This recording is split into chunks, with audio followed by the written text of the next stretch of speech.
Bizga qonaqqa kelgan, Tataristondan kelgan qonaqqa. Bizning shu uyushmaning yetakchisi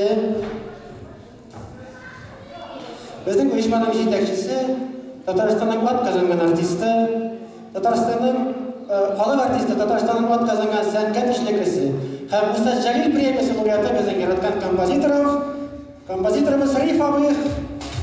Qatavuli. Rahmat. Sizga qaynar selam Qozondan. Men shundan da bek saqlanib o'tirdim. Sizga Misharlar da, Tatarlar da, Qozoncha silashalarda, boshqacha silashalarda, kirishli silashishlarda var. Shunga ko'ra bek shod sizni biringiz Tatar dunyosida ko'rgan.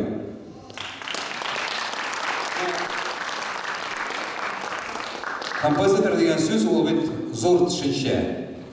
Agar da italyan tilinden alsam, kompozitor degan so'z arxitektor degan so'z. Shunga ko'ra bular arxitektor muziki получается. Bunga шығыш жасаған балалар, qizlar, yigitlar, алар arxitektorlar bilan shu so'zlarni jiyib, kuyni jiyib, notalarni birga solib, kuy yasaylar. Shunga ko'ra g'ayib etirga kerakmi ularga? Mana ular izlana, ular nedir yangilik izlaydi.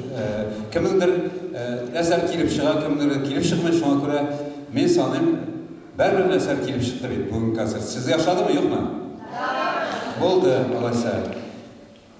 Endi havaskar degan so'z, ol endi professional tugul, ol endi havas degan kishi. Это хобби получается. Kishi o'zligidan narsani o'ylab chiqaradi, o'zligini. Ol qo'yadir, o'qiganmi, o'qimaganmi ishonarda tugul. Qaybilar belgilarning orasida konservatoriya bitirganlar, muzika maktablari bitirganlar, qaybilar bir narsa bitirmagan. Lekin ko'ngillari jirli, ko'ngillari narsani istaydi, jir yazası kile, xalqqa ko'rnasi kile, o'zining kiyi bilan. Bo'lmaganlikni, yangilikni aşası kile. Mana shundalar arasından men shundan da bugun o'zimga shunday yigitlar, shunday qizlarni topdim, ham ularni o'zimning magnitofon tasmasini yozdirman deb o'ylayman.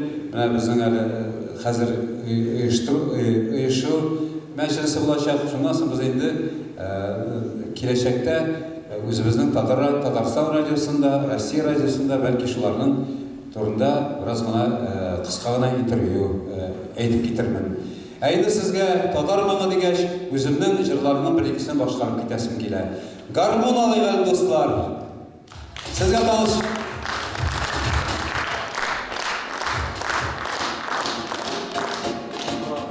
Siz ana birga shu ijroni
Bu jır күптен yazılgan jır. Менә шулай Түбән Кама дигән безнең шәһәр бар, ниде Татарстанда.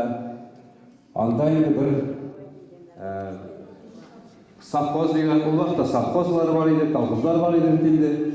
Килдек тәйне концерт белән, шуннан соң уялып кына колхоз директор, совхоз директоры миңа үзенең сүзләрен бирде. Тегендә язылган, мен дә ярар кайткач укып карармын. Гармон алган хатын, гармон уйнатыйлар дип язган. Бу абзый инде. Шуннан соң мине шагыйрьләр белән сөйләштем, ничек инде гармон алып бер хатынга җырлап булып китте. Бөтен халыкка җырлыйсы килә. Менә шуннан туган бу җыр. Менә күрәсең, аның гомере бик озын булды. Хәзер аны мине белмиләр дә.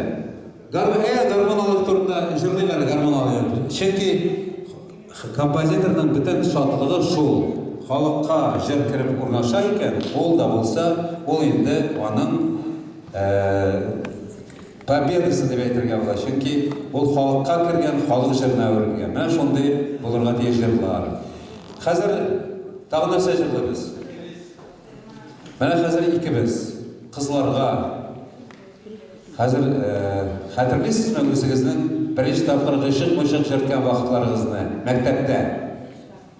Беренче тапкыр егетләрне күзли башлыйсыз, егетләр кызларны менә шундый җыр икебез дип атала.